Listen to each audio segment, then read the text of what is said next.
You mentioned goals and the SMART goals framework in particular. I'm really curious about goals because I've recently heard a couple of different perspectives on goals and their role in helping people to change the status quo effectively. You know, one camp is the goals are essential, and if you don't know where you're going, how are you going to know when you've arrived? And the other camp is that goals set people up for disappointment when the universe ultimately conspires to not deliver them what it is that they're seeking to achieve. How do you help people to set goals that aren't going to set them up for disappointment, particularly when you're dealing with people that are making either significant career changes where there's a bit of ambiguity or risk, or people that are trying to come and break into the industry and there's a bit of uncertainty as to just how quickly they might be able to do that? Part of it is having a structure of some kind, a plan.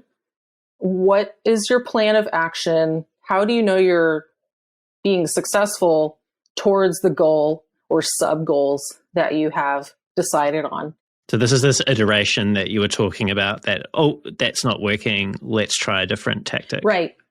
And I mean, I think the SMART goals apply here, because if you set a goal of, I want to be able to deadlift 100 pounds at some point, that's not really an effective goal. It's like, I want to increase my ability to deadlift by 5 pounds every month. And that means I need to go to personal training 3 times a week. And then it becomes so much more accessible and doable because they're smaller, but they're leading, these actions are leading towards something. But I think it's also trusting the process.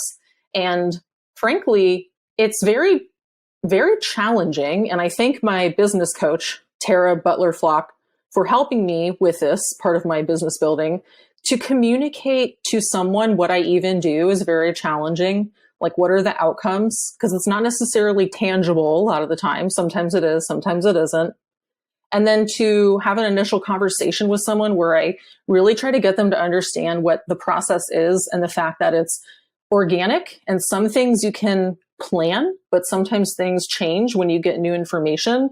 When, something happens, say we're working on resume, but then they get an interview, next week. We don't need to work on that resume. Let's prepare for the interview.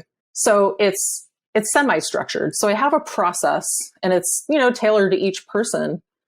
But yeah, I mean, I think it's kind of a mix of that, and people just have to understand that that's how things will turn out. And it's interesting you mentioned, goals not being so effective for some people.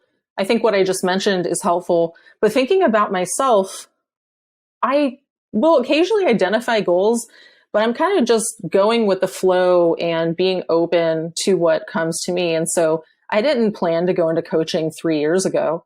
I think it occurred to me a couple years ago, but I didn't do it until last year. And so it was just a seed that I planted.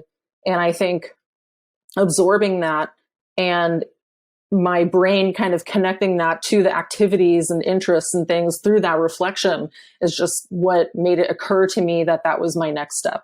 So I think part of it is that intuition and being open to new things as they come along, but also trying to be intentional as well.